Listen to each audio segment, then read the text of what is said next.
All right. Well, good morning, everyone. It's great to see you here on this Tuesday morning. I am excited because we are starting our summer speaker series. This is a series that we've done for a few years. Many of the past speakers are actually available on our YouTube channel. So if you want to go check those out, I think that's great content.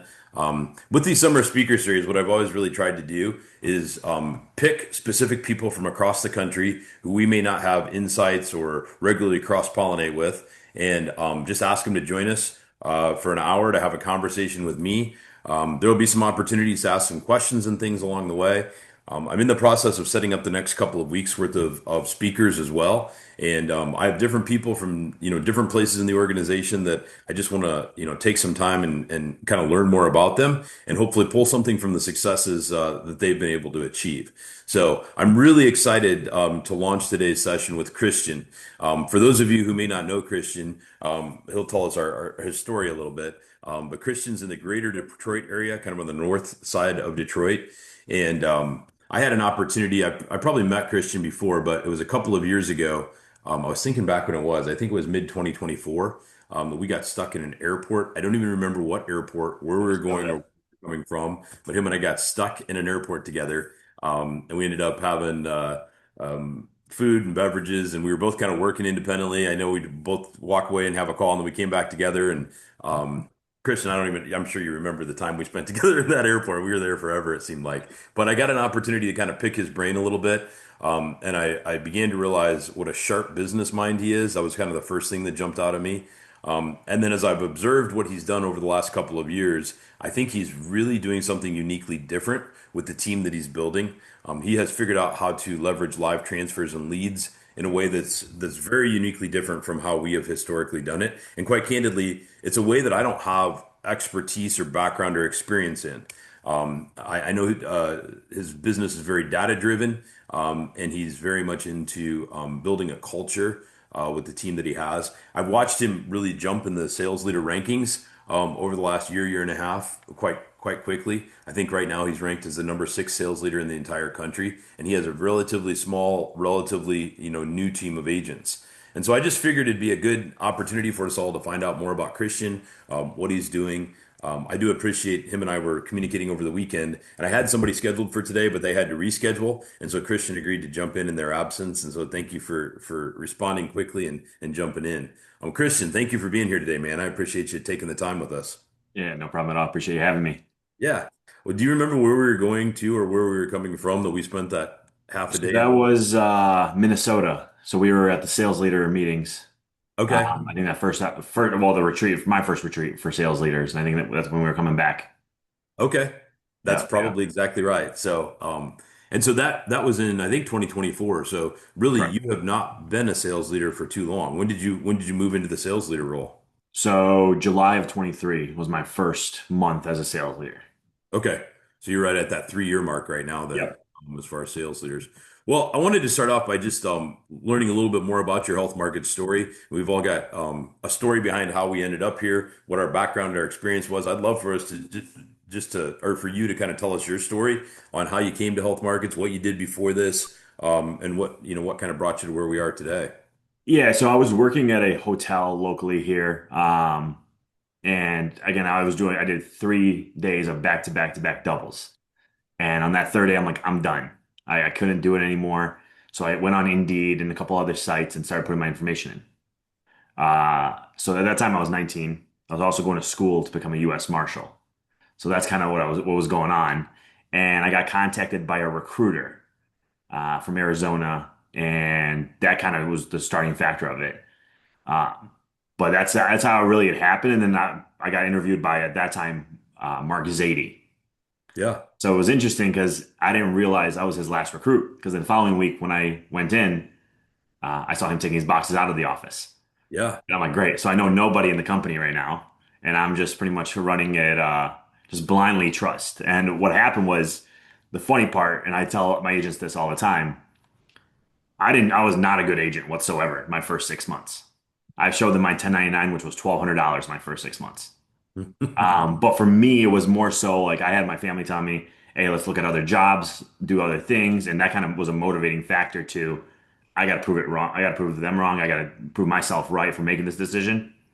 So I would run to like mall kiosks, right? So I would go in the center of kiosks and I would have an Obamacare sign because 2013, that's when everything was going kind of crazy and when it was coming in, right? That 2014 start. Yep. So, and I heard a lot, that's where you kind of got that thick skin of, you put up Obamacare sign in an area where it's not fully that kind of, they don't really want to hear that. It taught me how to handle people's objections, frustrations, all that. Yeah. Then I got sent over, like, I did a couple Humanas, even though they didn't really do anything for me. It's just learning how to communicate with people. And that's kind of how it all started. And then from that point, that my so when 2014 started, that was my first full year. So I went from $1,200 from June of 23 to December, and then 2024 I was at 50,000 in income. Again, it was a driving factor. I enjoyed it. I didn't view it as a working as I was working. That was 2014, right? Not 2024, 2014. 2014, Yep. 2014, yeah, is Yeah, when and I that was when the ACA, for those of you that might be new, that's when the Affordable Care Act really launched. And honestly, that was an extremely volatile time. I know in my life and my career, just because we weren't sure how it was going to work. We thought we were at some point. I thought I was being legislated out of business. Commissions in some areas went, from 25 to 30% first year commissions on health insurance to like zero in some areas. And so there was a lot of questions and a lot of volatility. Kristjan, I apologize, but I didn't realize you'd been with the organization, that long. I didn't really have the opportunity to meet you until you got into leadership, much later in your career. So I'm super curious about U.S. Marshal. Like, did you get deep into that, or was that something you actually were pursuing? I did. So I was pretty much 6 months remaining. So I would have finished in middle 2014. And then I would have been sent to Quantico to do some trainings there, FBI training. And then what really bothered me at that point was like, oh, we're going to choose where you live. Hmm. I didn't really like that idea whatsoever. Right. Because yeah, I could be in Florida or Arizona, but I could also be in Vermont or Montana. And I don't like that. So at that time also, my parents were still thinking that I was going to school while I was working here. And I had dropped out middle of that year. I'm like, no, I'm not doing this. I'm going to make this work. So I definitely enjoyed it. I mean, I was always I was kind of in the police side of it. Um, and yeah, I was very close to it. I mean, again, 6 months from pretty much moving and then kind of Uh, not knowing where I was going to be. I presume you had no problem passing the health markets background check when you came in, huh? No, no, no, not at all. That was easy. I had one of my agents, and we'll talk about it later, who I was kind of nervous, but it was our system issue. But yeah, no, Okay. it was an interesting time. And yeah, I mean, I still think about what could have been, but obviously, I've been able to change more lives doing this than I would have done with that. Yeah, absolutely. So, I want to know a little bit about your team. How many agents do you have in your team now? So I have 20 now, overall agents, and I would say I have 17 core agents, that are kind of either producing weekly or biweekly. Hmm. And I believe I have 12, 12 or 14 that produce weekly. Okay. I know a lot of them are very, very consistent. I got to meet a few of them when we were down in Boca. Um, so just being 3 years into, recruiting, hiring, training, mentoring agents, I'm just curious, like, how are you finding your new agents to join your team? And I think you have some pretty specific criteria that you're looking for when you bring a new agent on board. Mhm. I've heard you're a little more, you're more descriptive exactly about what you're looking for. So you want to share any of that with us? Yeah, and I think there's a misconception that I'm a good recruiter. I'm not. I don't know how to recruit whatsoever. Everyone that I've brought on my team is a connection from someone within my team. So my Okay. first agent, John Mazza, his son Anthony was a friend of mine, and I've been trying to recruit him for even on Eric's team for 7 years. And so then I reached out to him. I'm like, hey, I'm becoming a sales leader. Do you know anyone? Thinking he's going to say himself. He goes, no, my dad. And his dad was the one recruit where I had brought him on and did the contracting and background check, and it took a month and a half for background check to come back. And I'm calling at that time Patty Javahari, and I go, Yeah. "What is going on?" And because he's saying he has nothing, there's a delay. And so what happened, and he always tells this story to our recruits here, is I go, "Hey, we're going to the county together. Well, you're going to drive separate because I don't know what you've done or I don't know who, like now I'm worried about what's going on. So we're going to drive separate. If you get arrested, I'm not worried about it. So we went to the county to verify everything. But he was my interesting recruitment background checks. But from in terms of what I look for, I don't look for sales experience, and I really don't look for knowledge. I look for one, would I have a beer with them if they were not on my team? Right. Hmm. I have to have someone that I can kind of connect with outside of work. Number two is, do they have some form of ambition? Right. I explain to them all the roles within health markets. So we have, again, sales leader role. You can be an agent with just assistance or a sponsor agent, but you have to have some form of ambition because at that point I worry about someone becoming complacent.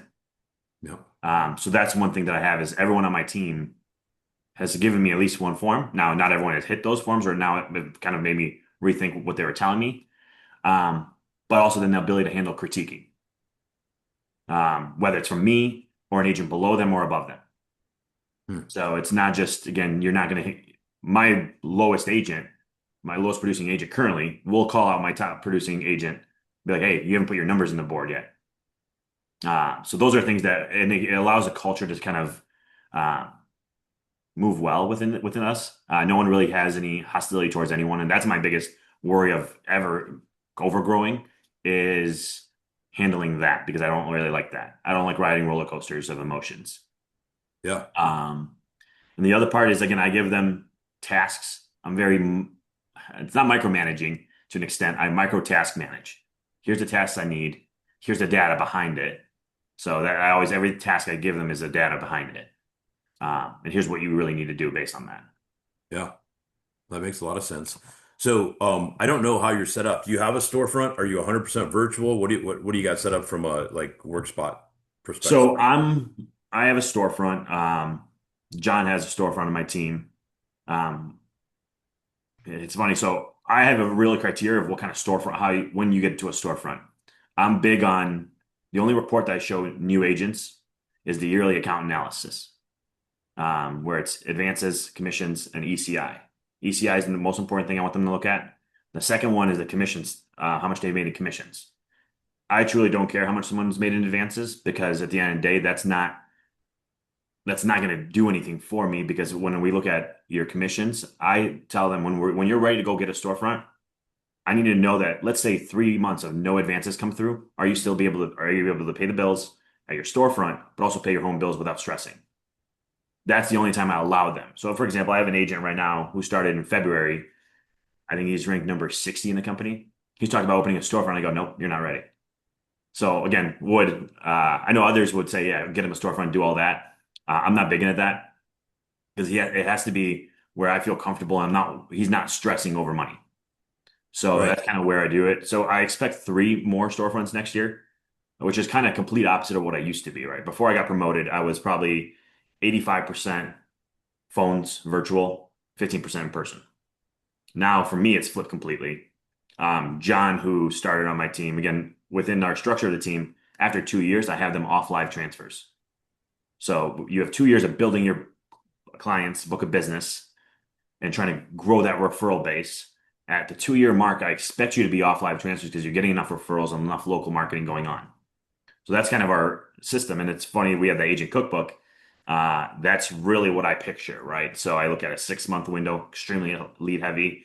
After 6 months, a year and a half of still being on lives, I want them to start getting in the marketing. And after 2 years, he's kind of getting off the marketing. Uh, but majority of the team, I would say with my agents, I have three of them that are not local. So I do a Zoom meeting daily with them. So I kind of have an open Zoom on the side here with my laptop, and they just pop in and pop out. Hmm. So they can just, again, that's my way of being there for them. Because again, and when I recruit them, I tell them, you don't work for me, I work for you. So I gotta help you grow. So again, you can call if they could, I get a lot of calls from my agents, but now I've kind of learned that the Zoom process is a little bit easier because instead of just telling them all the time, giving them the answer, I go share your screen, let me show you where to go. Yeah. Figure it out. I want to go back to you mentioned the yearly account analysis and Mhm. specifically ECI. I don't know if a lot of people on the call understand what that report is or know what ECI is. So you want to give them a quick tutorial on that? Yeah, so the earned commission indicator, what it really means on my view, and I might be wrong, but my view is if all their advances, their unearned balance, if all that were to cancel today, how many months would it take for you to pretty much clear? So if you have a 3.5 ECI, it's going to take 3.5 months for your commissions to pay it off. And then in month, pretty much the month four, you're getting back your commissions again. So that's how I interpret it. That's how I best explain it. Might not be right, but I think that's No. pretty close to it. You're dead on. That's Yeah. exactly how So I understand it to work as well. And it is something I will tell you for all of you on the call. I monitor that for you every single month. And if we get upside down on your ECI, or we see a lot of new businesses canceling prematurely, or you don't have the persistency or the stickiness that we hope you do, we would be having a conversation about that. We're very blessed that we have incredible persistency and incredible ECIs, but because it hasn't been a big problem for our organization, a lot of the agents probably haven't heard me talk about that a lot. So yeah, that's really good.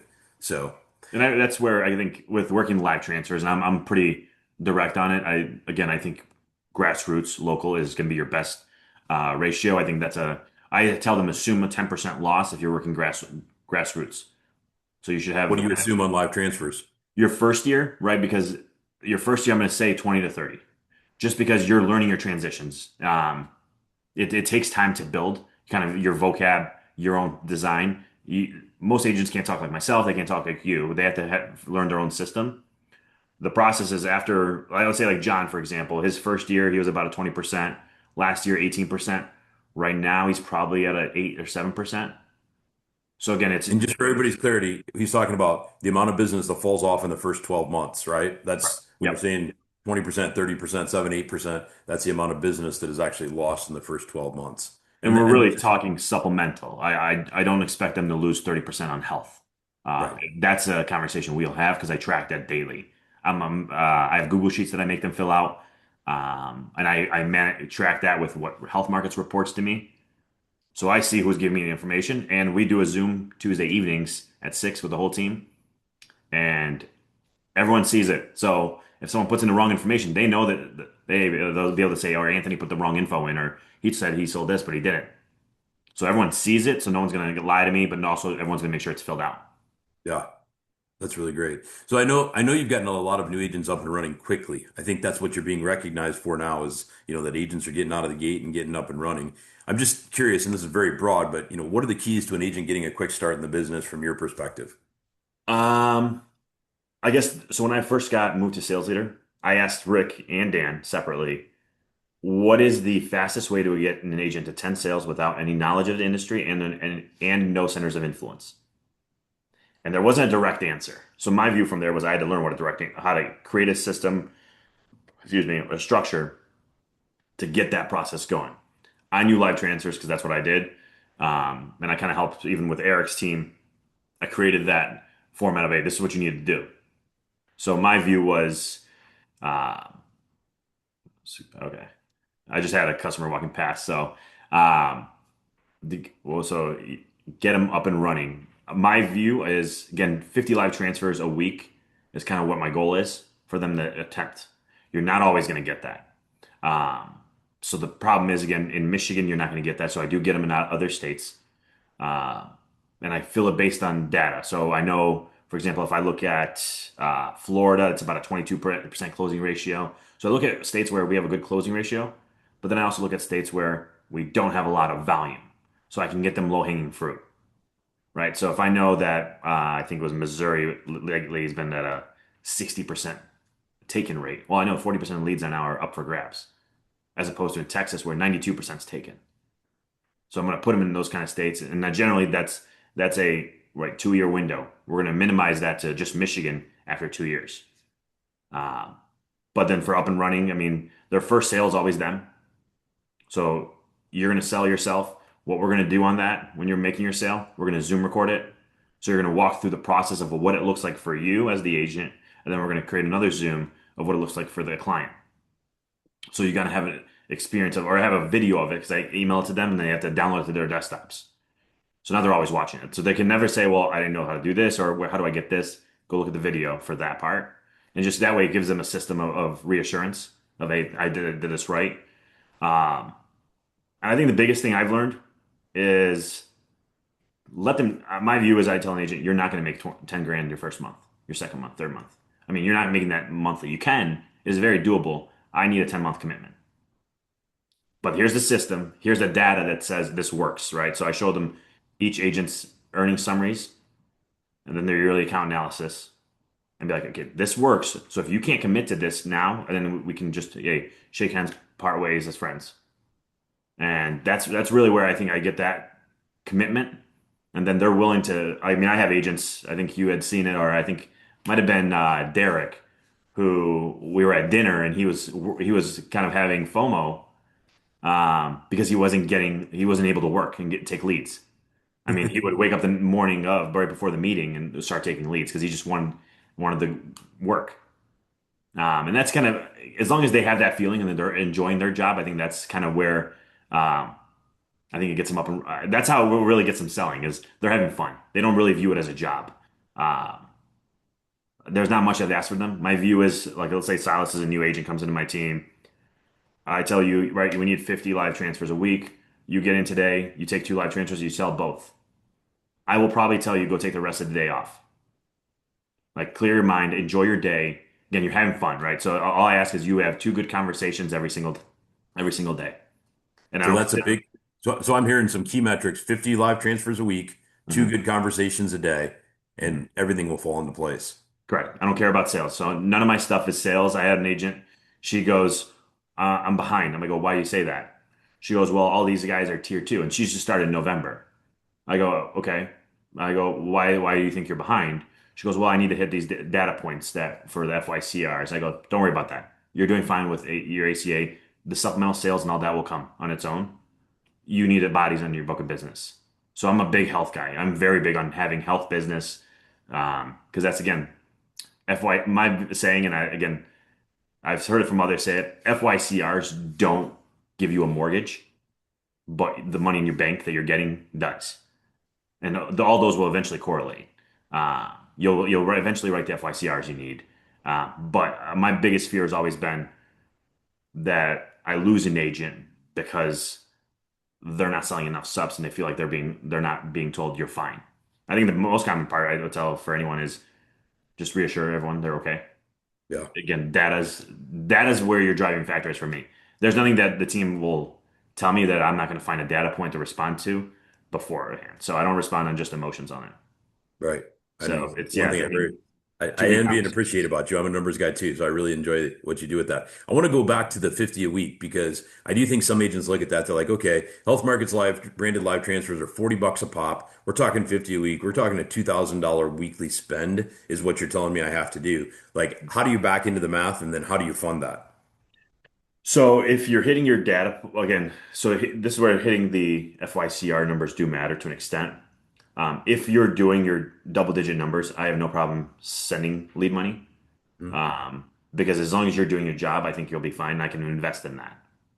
So there's never really an agent who goes to where they're hurting. The individual that Derek was talking to, he came to me 2 months ago saying, "Hey, I'm a negative 2,000." He goes, "What do you think if I do 100% contribution to my lead account?" I go, "If you can afford it, sure." So in just like for example in June, his advances were 3,800. 2,000 of that went straight to his lead account, and he understands where that trajectory is and where he's looking forward to it. So I always help out with it to an extent. I really haven't needed to unless it was those individuals who started kind of an open enrollment where they took more than 50. Because you're getting as a new agent, right? At least on the new agent side, you're getting them at half off. 50% rebate for the first 6 months is So every that's brand new agent. So that's a big deal for those of you that are new. I think some of you are in classroom training right now, and like that first 6 months from the time you make your first sale, it's a 50% discount or 50% rebate that's given back to you on every single one. And then what do you have new agents set their lead contributions at? 20% minimum. 20% to 2000? Yep. Yep. So between the agent accelerator milestones and the bonuses that are coming in from that, the 50% rebate, and the fact that you're helping to fund it, they're funding and getting matched by the company. There's just a lot flowing into that lead connect, and that's able. I mean, obviously they're able to cover the 2 grand a month or 2 grand a week of lead costs. Correct. I had Jamie who started in February. He had 14,000 as lead account. He just hit tier three and took out 5,000 as a kind of rebate to himself. So, and I've never had to pay him anything. And he was at 14,000. So it's just again, it builds itself again, and obviously keeping the business is important. So because you don't have to give any of it back. The lead bonuses are pretty nice with it. So I don't really worry about that. If they worry, I mean, I've had agents go, "Hey, I'm negative 100." I go, "We have no conversation to have." I go, "If I see that the data says that you're closing less than 17%, then we'll have a conversation." So that's the number. So 17% is the number that you've identified on live transfers. If you're closing better than 20, then 17% of your live transfers, you're good. If you're under that, you're struggling. I want to know what's going on. So generally speaking, if you're taking below or if you're closing below 17%, I'm going to look at the times you take them. And generally what I'll find is I had one of my agents who was actually the number 10 rookie. He sent me a bad lead because I try to send that over to the company, be like, "Hey, here's a lead vendor that's pretty bad. This is what I'm seeing. Let me know if you guys are seeing this with other ones." So I try to report that as much as possible myself. And he texted me at 12:30 in the afternoon. I go, "Did you just take a call midday?" And he goes, "Yeah." I go, "Okay, we're not having a conversation right now." So that's again, we don't do that. So after 11 p.m. we do, or 11 a.m. we don't take calls until again at 5 o'clock. Some do four. Around the country, I do 5 p.m. and after. So it's How anytime. early in the morning do you guys start on live transfers? Some of them will start at 7. So I know Alex, his process, that the guy who was number 10 rookie, he will get up, go get set up and shower, all that, go grab a coffee on his way to the office, and he'll take calls as he's driving. And he'll tell him, "Hey, I'm driving right now. Let me just get some basic information, and then I'll reach back out to you." What we've this is There's a new he found something online, so I don't know how well it's going to do, but you put it on the back of your phone and it transcribes that conversation. Hmm. So he's going to be getting that just because now he can take calls anywhere and he'll just have it. He doesn't have to write it down. It just records it for him. So I'm just doing the math here. You take 50 leads a Mhm. week and you close 17% of them. That's about eight and a half new clients obtained on a weekly basis. That seem about right? Yes, generally, I think you're going to, yeah, realistically, the number is 30. That's how many sales you want. Um, but I'm again, sorry, 30, 30 sales a month 30 sales a month. is kind Okay. of the goal. But again, those eight and a half, right? They might be 4 sales, but 4 are the good conversations. Good conversations are considered a sale to me. That's considered a good, because again, you're learning how to communicate. So it's an investment on my end as well. Um, Right. but eventually, yes, the number is anywhere between 25 to 30 sales is ideal point. Obviously, more is good. More can also be very overwhelming for someone who's brand new. So I try to see who's doing well with their follow-up process, all those things, because when they're going over 30 or 40, and I think we'll talk about it here in a bit later, but it gets very cumbersome for them as well, especially for a new agent. Yeah. Understand. But yeah, no, anytime before 11 a.m. we take calls, and we're big on Or AORs. I mean, something we're very, very big on. let's talk about that. Tell me about that. So especially, I mean, January, February, March, April, uh, the number one thing is you're going to get calls for 1095As. I mean, I had last year, Alvin, one of my agents, he took over 100 AORs. No sub sales, right? So that's the kind of thing, is somebody might view that as bad. Like, yeah, he's not doing well. But his commissions say he's doing very well. His actual bank statements look about much better. So my view is, again, if Silas, you were to call in and say, "I need my 1095A," first thing we ask is one, um, do you have an agent? Generally, they're going to say no, or I don't know. Then we're going to go on to Health Sherpa and look them up and find them and see if they have an active plan. And we see if they have an active plan with Jim here as the agent. We're going to say, "Well, why haven't you, Jim looks like he's your agent. Why haven't you talked to him or reached out to him?" I don't know who that is. Okay. I can help you, but I mean, for me to take my time to do this, I'd like to be your agent. Is that okay with you? And I would position it to where, again, you're not calling these 800 numbers like you just did. You're going to have my cell phone. You're going to call me directly with any questions. Generally, about 85% of the time, 90% of the time, they're going to say, "Yeah, that's fine." We do an AOR. I then download the 1095A, send it over to them. That's probably a 15, 20-minute process. We don't really try to resell them on any product. Um, we will then create a follow-up 2 weeks later with them to see, all right, now let's look a deep dive on your insurance that you do have and make sure that you understand it, because obviously I know what you worked for Jim, or whoever this Jim guy is that sold you is what you have. Do you know what it looks like? Do you know what a max out of pocket is? And then we start having those conversations. But the first thing is always taking over an AOR, because I look at in Michigan, and I don't know what it's like in Indiana, but in Michigan, let's say 100 customers, an average is about $20 a month. You just made $24,000 in a year by 3 or 4 months of work. Yeah, So it's always that compounding effect of adding people, adding people, adding people. right. And ACA builds that base salary, right? I mean, it's just that Yes. constant residual revenue stream on top of everything else. And then when you learn to cross sell a little bit, that's where you can start growing the FYCRs and really doubling and tripling down on things. Correct. And I think it's I've always been a proponent. I've had disagreements with others on it is we value 100 Medicares like a great, really good for a brand new agent. But if they write 150 ACAs, we consider that kind of, well, you didn't write the subs. Realistically, they kind of pay the same uh, Right. to that agent. So which one's faster to hit? 200 Medicares potentially in a year or 300, 400 ACAs? I think the 400 ACAs is much easier just because the volume's there for them to get that.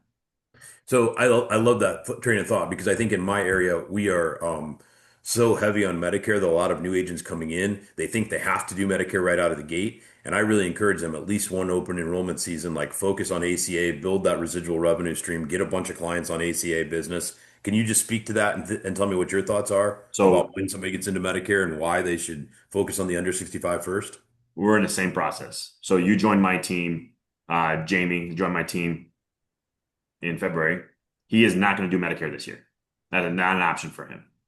So even though he'll be tier four before open enrollment, that's not going to be an option. You have to go through an open enrollment because you don't know what it's like. And especially if they're working leads, what happens to that lead account in October and November when you're taking all these Medicare leads? It's not getting funneled or pumped into until February, March for us. I mean, there's Right. carriers that wait quite a bit to pay us. So then that worries, are you selling the subs? And now you're getting in your head of now my lead account's dying fast because actually making sales, but I'm flying through it. And so I do not ever recommend someone doing Medicare and ACA for right away off the jump. You do need to experience an open enrollment. Now, what I will do is, and I've had an agreement with the agents on my team who do write Medicare, is if a new agent has business, you send them the lead money of what you made on that policy. Right. So, for There's an example, outlet for them and a way to earn some revenue off of it. correct. So you have a new to Medicare, great. Send them the lead money for the new to Medicare, what you're making on it. Yeah. And generally, everyone on that team who's doing Medicare, I think the lowest amount is probably myself now, like 6,000 my lead account. But all the others have way more on that. Yeah. And so that's really I wouldn't stress on the doing Medicare right away. Build that book, and now you have potentially ACA customers turning into new to Medicares. I mean, you're right. It's your farm team for your Medicare sales, right? It's building a robust under 65 block of business. So, are you guys using other leads outside of live transfers? I mean, Yeah. quoters, inbound inquiries, vendor So I introductions. used to, when I first got moved up, I had a different, and I think we'll talk on it. I had a different system that I used, CRM, that a lot of people around the country have used. I had it since 2020, I want to say, during COVID time is when I got it.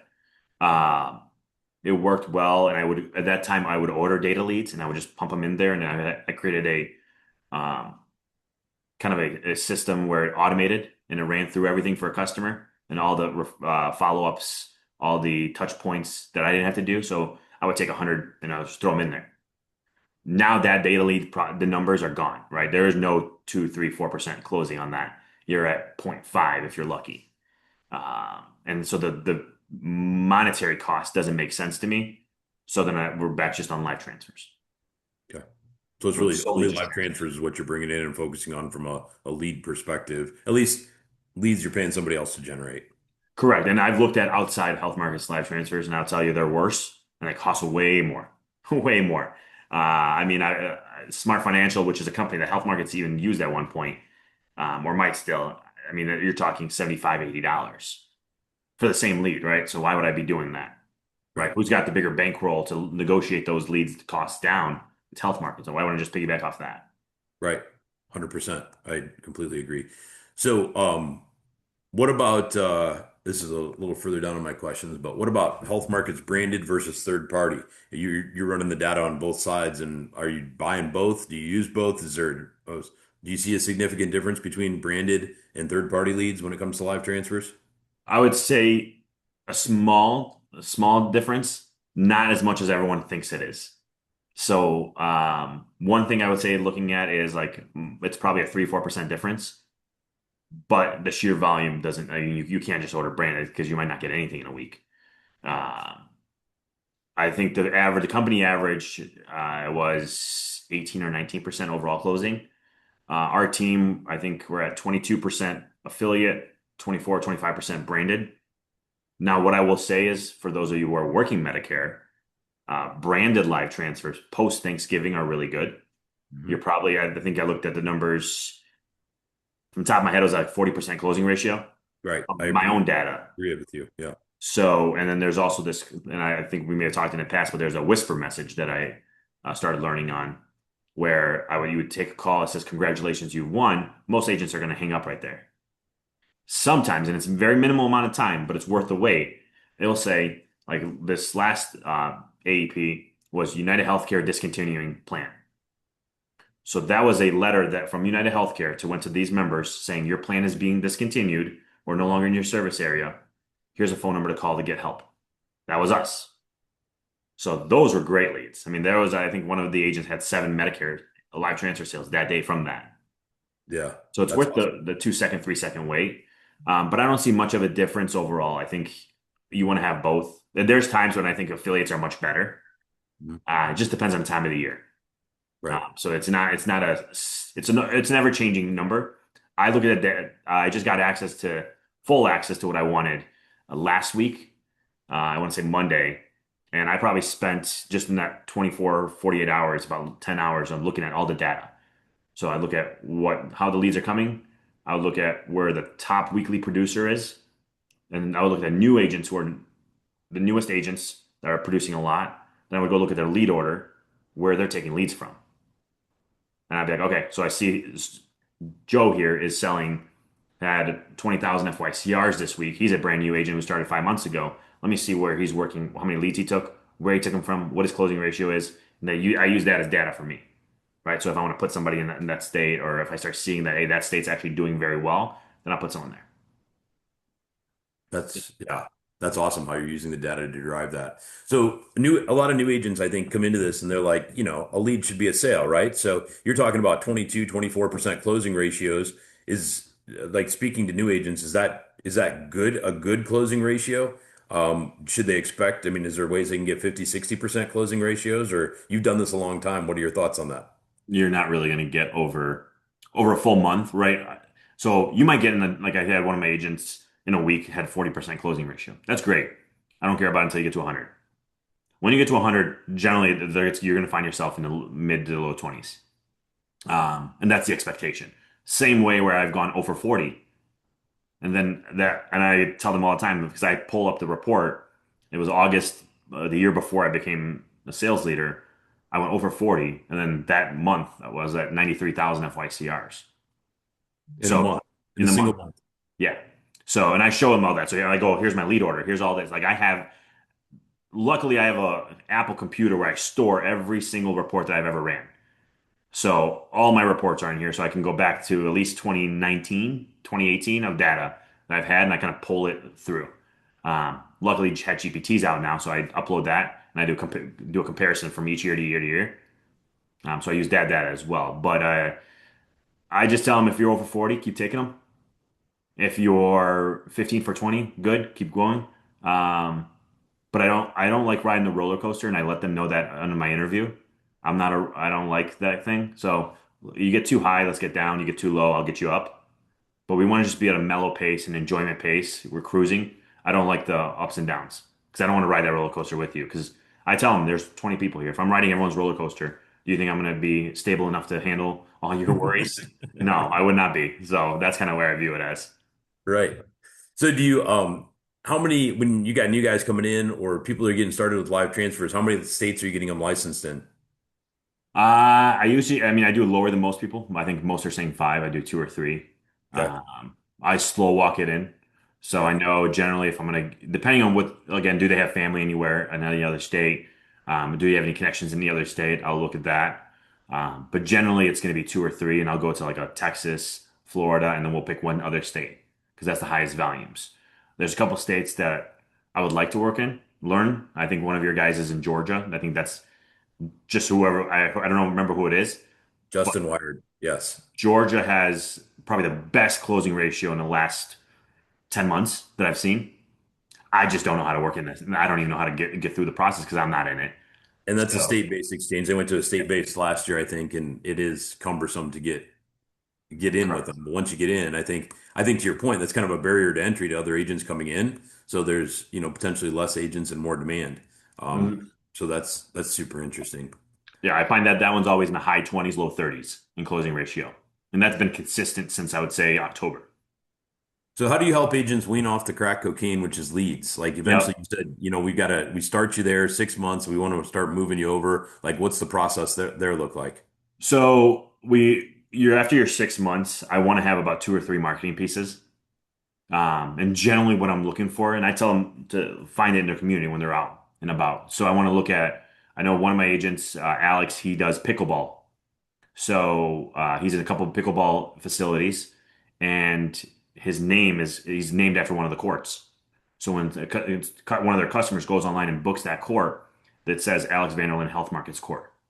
Hmm, So those are little things that we do, and we also look at. I tell them I want you to see how much it costs to pay it all up front, hmm, pay the full year up front. We can use that lead money. I can make it work. One, I can always help with it. Um, I just want them growing that local business. So they start adding marketing pieces locally to where they go, where they're seen. So if you're not going to be at a pickleball place, don't advertise there. John, who he has a real niche because in the 90s he was a top ranked bowler in the country. hmm. He was actually, if you guys watch Breaking Bad, he's in one of the episodes when they're watching him bowl on ESPN. Yeah, So he's in all the bowling alleys around us. No one can go in those, and he's recognized from that. I also will do like this new social indoor. So I talked to Jared. I'm doing it for five of my people, or I'm just paying it. I want to test it out. I'm gonna do a 3 month test out for each of them, uh, and just to learn how it goes. So I'll throw darts at a dartboard on marketing, not agents, but marketing. I'll throw anything that I can see what hits and what works, and then we'll kind of work it based on where they plan on being for a storefront as well. Because, like for example, Alex on my team, he's gonna have a storefront. He's also going to be moving. So I'm also looking at, all right, this area is where we really want to look at for marketing pieces. yeah. But it's That's good. adding a couple marketing pieces and paying it up front. So that way, again, if it's something that they have the lead money, right? Generally speaking, I believe most of them will have the lead money to. I think Alex's was 3,000 for the whole year for a 12-month cycle. And again, you're getting that co-op between myself, Rick. Uh, we're kind of work it out, and I go at the minimum you're gonna get 25% from me. And depending on if you're doing all the things I ask, you're gonna get up to 50%. Yeah. So what are your expectations for especially the newer agents on your team? Do you set specific expectations of things that you ask them to do weekly or, I mean, I guess I just don't know what they even are. Yeah. So, Yeah, so it's not a lot. It's so that's I don't I want you to kind of follow my kind of rules of the business of doing these things, like doing your daily activities, attending every single one of my meetings. Um, Missing a meeting is not optional to an extent, because I need to know why you're not there. Because one, if I teach something and then you ask me about it, I'm gonna get annoyed. And generally, my team meetings are very organized, or actually controlled chaos is probably the best way to explain it. So I go into a meeting, I know one topic I'm going to discuss, but I have no idea how long that meeting is going to go because after my one topic, everyone in the team it does an open discussion. So it's really that's where it can get kind of crazy for me because I don't know where it's going or where it's headed. But they feel the initiative to keep the meeting going. So mhm, sometimes I've had meetings at 6 p.m. and at 6:45. Other times I've had them end at 9. So I ask that they attend the meetings as much as possible. They can get off after I'm done, but if obviously they want to hear what the team says. But it's just your daily activities. I expect to hear from you, especially a newer agent. Your first 3 months, I expect to hear from you daily. So I want to know what's going on. I want mhm, to know where your mood's at. First of all, that's my biggest thing is where are you in that? Because I know they're not cruising on a roller coaster. So where are you on that roller coaster before you get to the high or low point to where now I'm annoyed by it. So that's kind of what the activities are. Um, but I mean, it's work a lead. So it's not you just. it's hard to explain because it's not a lot of stuff that they do. It's just one, they're driven, they have motivation to get to where they're getting, and they're told every day how close they are to where they're getting. Um, so I show them their earnings, but it's no, I mean that's really it. It's just you attend the meetings, you do your self-learning stuff, you bring me marketing ideas when you see them. Um, but yeah, no, that's about it. You just activity. I think the biggest thing is be active. I Right. don't care if you're active 40 hours. That's not really. I don't care how many hours you work, but did you do all the tasks you need to do every single day? Are you I consistent? keep going back to, 50 live transfers a week, two good conversations a day. I think Yep. if you guys, I'd talk to everybody on the call, if you could get to the point, if you're not there already, if you could get to the point that you're having two good conversations every single day, you're probably going to end up okay. I mean, that's really 10 appointments in a week, right? I mean, for all Yeah. real purposes. Mhm. So who's your most successful agent? And tell us a little bit about him. What does he or she do, to drive success in his business? So John is my most successful. That's my first one. Um, he'll make probably over 550 this year, 600, and he started July of 23. Um, it was again leads in the beginning, working his 50 every week, and he was very consistent. He never did not hit his 50. And you'll find is he was the only one that I never really had to give any money to. So at that time, I barely had any because I just got promoted and I'm learning how this all works. So I didn't have as much money in my lead account to hand out. So he was the one. And then last year in March, so right before he hit the 2 year marker, I'm like, you need to go get a storefront. He goes, no, I can't. I go, you can. And it took me to give him 10,000 from my lead money to go open it because they go, trust me, it works. Just go do it. And so that was his biggest driver. Is he opened that and he's like, his first sale was the uh, realtor that ran the property on a life insurance policy of $2,800 or 33 or $2,800 a month premium. That's a good one. And I go, well, there's your storefront. I go, I don't want to hear anything anymore. I go, like that, that's it. So that's what but again, he worked the leads, the system. Now he doesn't really take any live transfers. Everyone comes to him. He probably will tell you he gets probably a referral a day or a referral and a half a day. Hmm. Um, And that's his model is very simple. Again, I don't think he works hard. He works hard, but he's not overwhelmed on making sales because again, he has good commissions coming in. Um, but yeah, just get in the office midday, or he gets in the office from 8 a.m. probably to 12. Then he goes and hangs out he's with his kids from 12 to 4 because he's got two of them that are in high school and they're bowlers as well. So he coaches the team. Then he's back in the office 4 to 6, 7, and then he's done.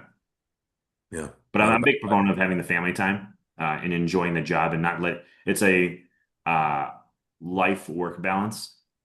So life always comes first. So everything that they do is breaking out their life stuff in their calendar first. Yeah. So at no point do we ask them to put the job in front. I know you've had a lot of new agents here recently hit the new even the new Accelerate Plus milestones. Mhm.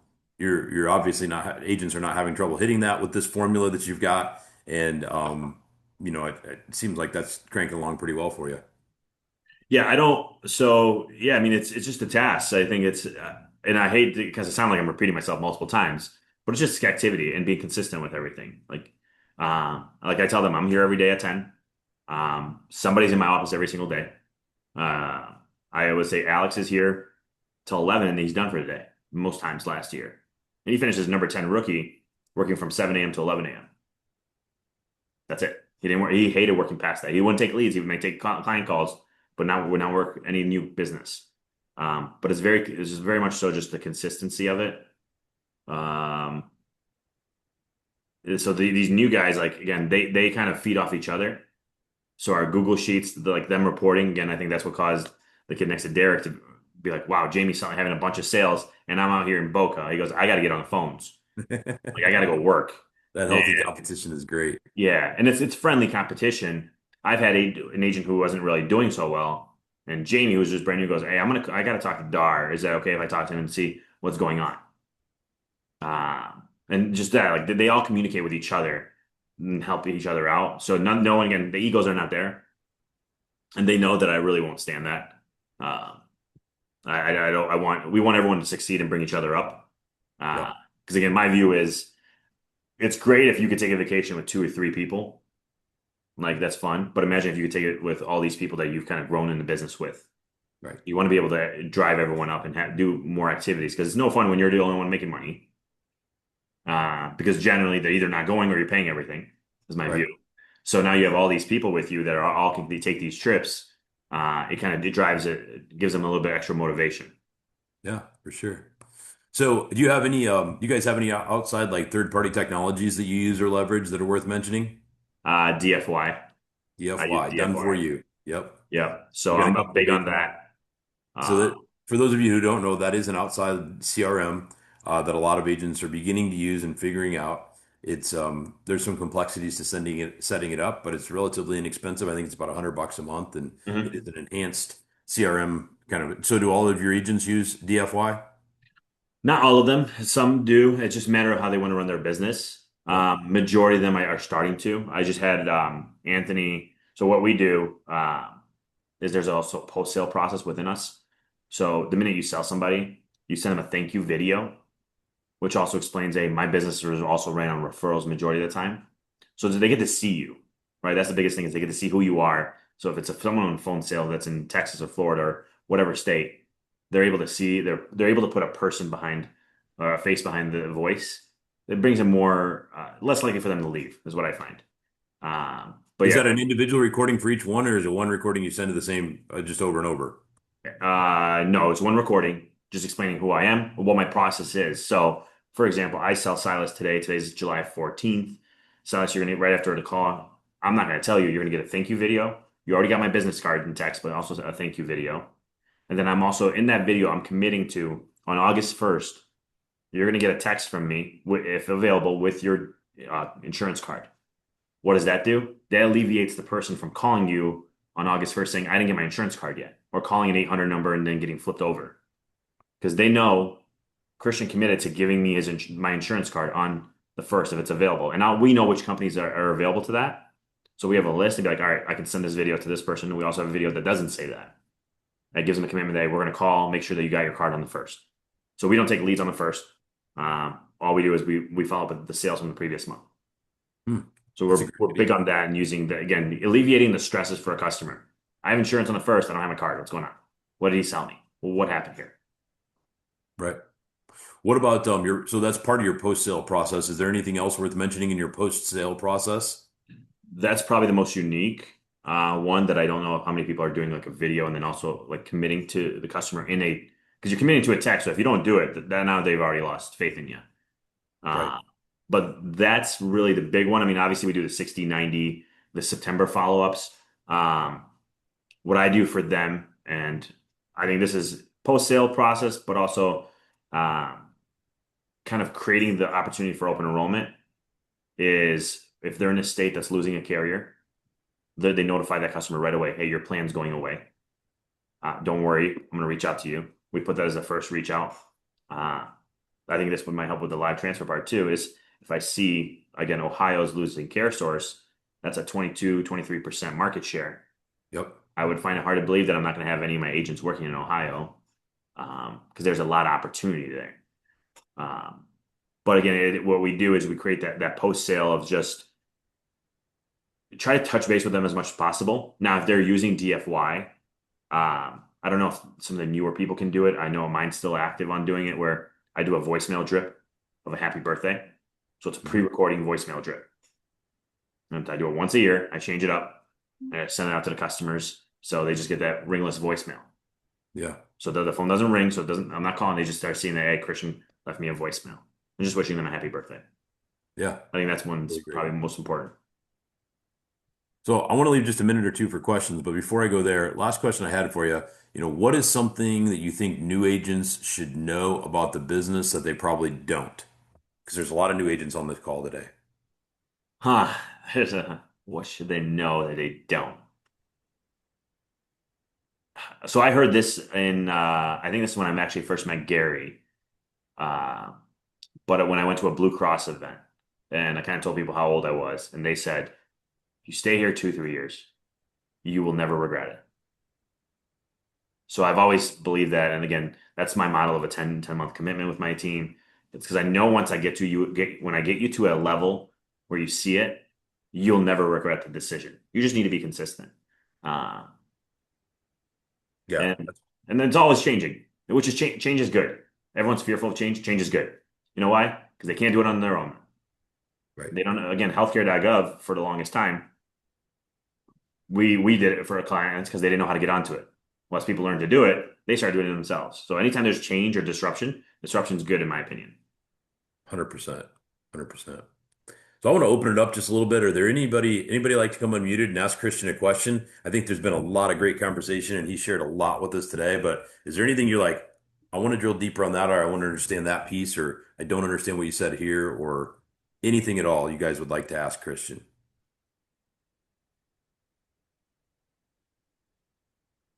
Kind of quiet group today. It's not usually like that, Kristjan. I have a question. Yeah, go ahead, Laura. Christian, so the DFY, I've looked for it. I can't find it. Where do you go? DFY CRM, just Google it. Yep. Did. Let me pull it up here. They've got a pretty good tutorial on there too, and you can actually schedule a tutorial with them if you're interested in looking at it. I will tell you, just from my perspective, I've looked pretty hard at it this year. I was contemplating moving to it. Um, I think there's pros and cons to outside CRMs, right? Mhm.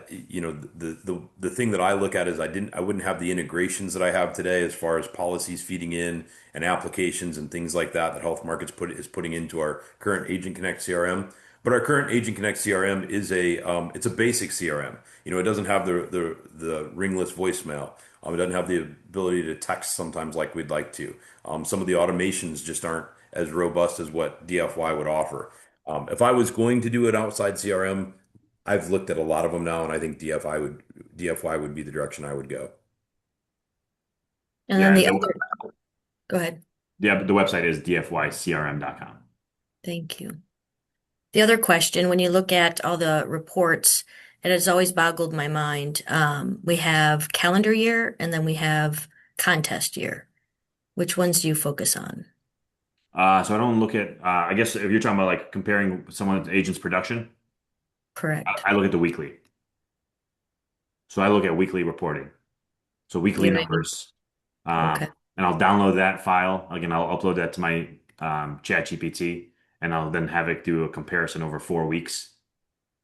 So it'll do all that for me. So I don't really look at um, contest year. I mean, a calendar year, I don't really look at whatsoever.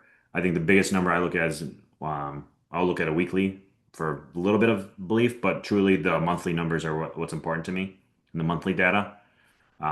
And then all my team reporting, they report Friday to Thursday because um, I think that's the weekly when the weekly starts for our side or our view is Fridays.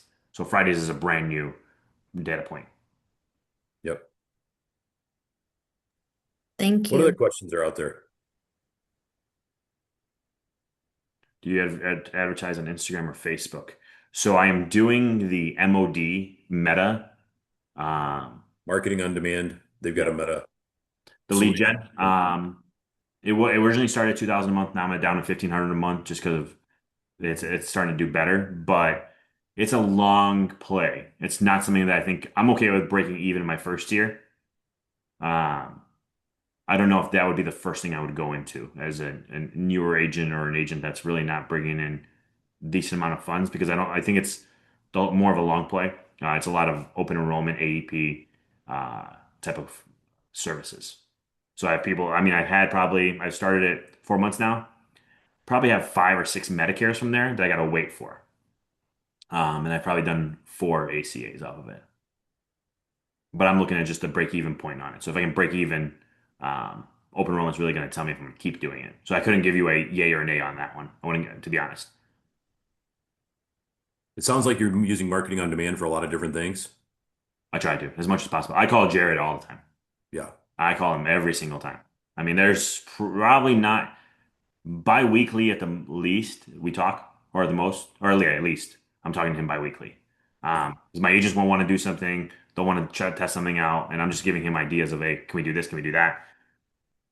Is that something? Again, my thought that I just had is, can we do YouTube videos? Can we have MOD pay MOD to take it straight out of lead account and create YouTube videos for us without me doing anything? So it's tests that I want to run, and I assume they can do it, right? It's just us being allowed to do it through the Health Markets United umbrella. Right. Were there any other questions before we wrap up? I know we're at the top of the hour. Justin, I saw you come on muted. So what do you got? Yeah, so Kristjan, you were mentioning how good Georgia is. I'd like to take more Georgia calls.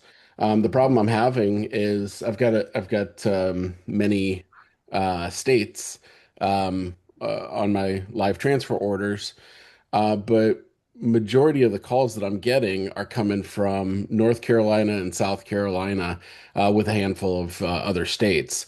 I'm not seeing any calls coming through from Georgia, and there's other states where just nothing's coming through. Can you explain how, like, maybe what's wrong with my order, or? So, and we can do an individual look at too. What I would do is there's a spot. So, you want me to share status on this? Yeah, go ahead. Here, let me I'll try share to prove it, this. but There you go. sorry. Go ahead. Okay, share here. So here's what you're gonna do.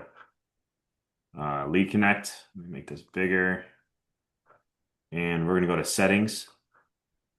This is the zip code that you're based out of, right? So generally, I would say are you originally from Indiana? Yeah. Okay, so this is probably an Indiana zip code. What you're probably not getting is those in Florida are closer to that zip code than you are, so they're probably going to get more of those leads. There's less people working in North Carolina and South Carolina because the Blues in those states does not allow non-resident agents to be appointed. Okay. I hear Blue North Carolina might be allowing it, so I can send you a notice on that one. Because I already reached out to Patty. I heard from another agency outside of locally over there that hey, non-residents can get approved. So I'm like, boom, I gotta get my team on it. One person got on it and then it left Haas, so I would wait. But that's one option. What I would tell you, again, I don't know if this is wanted or not, but you can just change your zip code here to like a address over there. Now it looks like you live in Georgia. So now you're in that 50-mile block, 200-mile block nationwide. So now whatever zip code this is, I don't know if that's Georgia or not, but it looks like I'm living there. So the live transfer, their algorithm of the Oh, locally, okay. I'm gonna get now whatever zip code is. Generally speaking, I'm gonna get more leads from there. Oh, wow. Okay. Yeah. I never knew you could even do that, so thank you. I would say that is worth understanding for everybody working live transfers. You want to explain to them, Kristjan, how it works, like when a live transfer comes in from a specific area, how it like the perimeter works, because I don't know if everybody understands that. Yeah, so let's use an example of like Indiana, which I will tell you guys, one of my agents loves Indiana in November because nobody takes the leads there.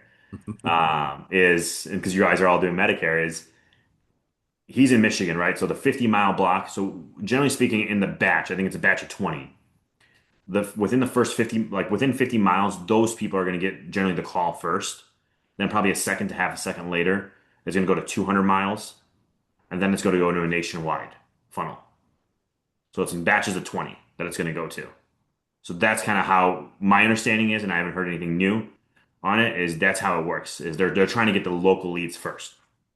So they're trying to get the leads to local agents first. So like he's saying, it rings locally first, and then it rings, and then if nobody answers in the first, I don't know if it's ring or two, then it expands it out, 200 miles, and then it goes nationwide. So I think that's kind of worth understanding. I didn't know you could manipulate your zip code under the settings here in Lead Connect. So that's super valuable. Now, I think that'd be when you're chasing leads in a specific area, because that would obviously, if you do that, that's going to diminish the leads here locally in Indiana and Michigan for you, Justin. So. And you can see, so this is not a report that I have access to, I'm sure.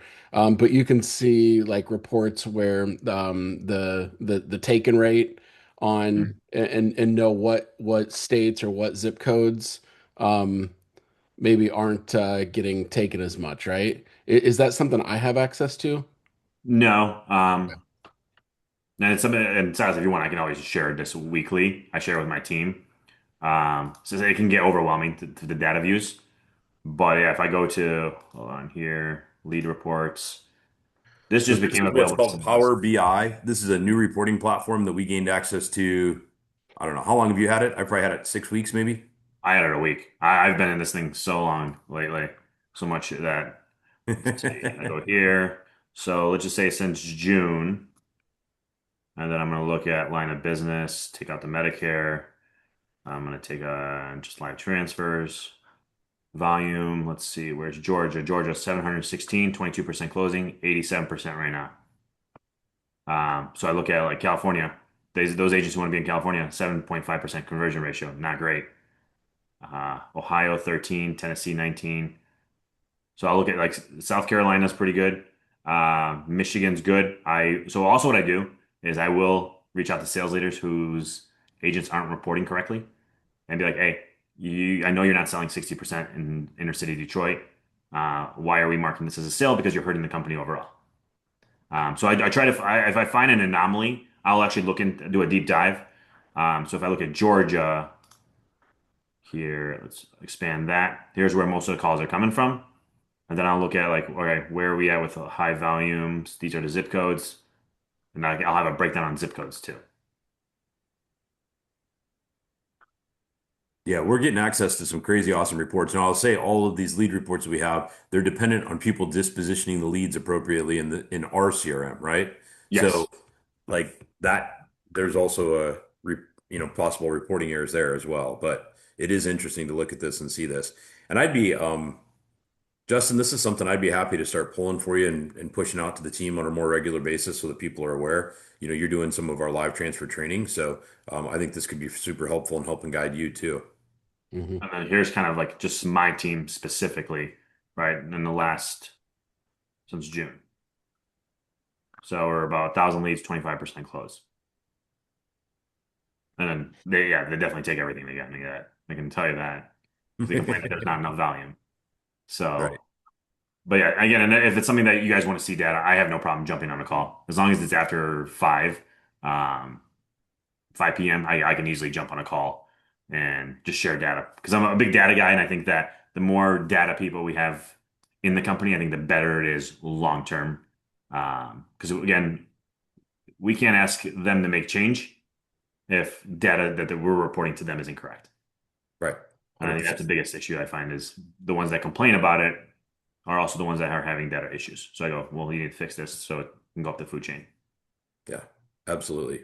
And this is another reason why it's really important to disposition your leads. I know this has been, I feel like a top-down corporate thing where everybody's like, disposition your leads for 20 years that I've been in this business.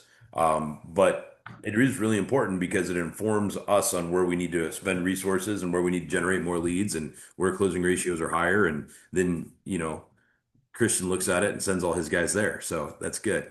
Yeah, I mean, again, but I look at like my team, they'll get, so even today's meeting, I'm going to share their disposition rate. And someone who's an anomaly is going to get called out by the team, be like, why are we not dispositioning these? Right. So, and I've complained and I've told Rick and the above, we will do this as long as we see the change from them. And I Right. think we've seen the quality slowly increase lately. So we just keep hammering that. Yeah. Well, buddy, I don't want to keep you any longer, but I really appreciate the conversation. We sped through 70 minutes here, pretty fast paced, and I appreciate you sticking with me. And thank you for being here. Mhm. Really appreciate it. If there's anything else I can do to help you, please don't hesitate to reach out. But really appreciate it today, man. You're awesome. Absolutely. I appreciate you guys. Thank you for having me. All right, dude. Take care. Hey, everybody. Have a great week. If you haven't RSVP'd final call for our big event next week on the 23rd, please get back with Megan today on that. We got to lock down final head count, and there's a few of you that just haven't responded. So just please let us know whether you're coming or not so we can make sure we've got plenty of seats and food and everything. I look forward to seeing you all next week. We will be back again next Tuesday with our ADT and Summer Speaker Series. And I'll keep you all updated as to who it's going to be. So take care, everybody. Have a good week. Bye bye.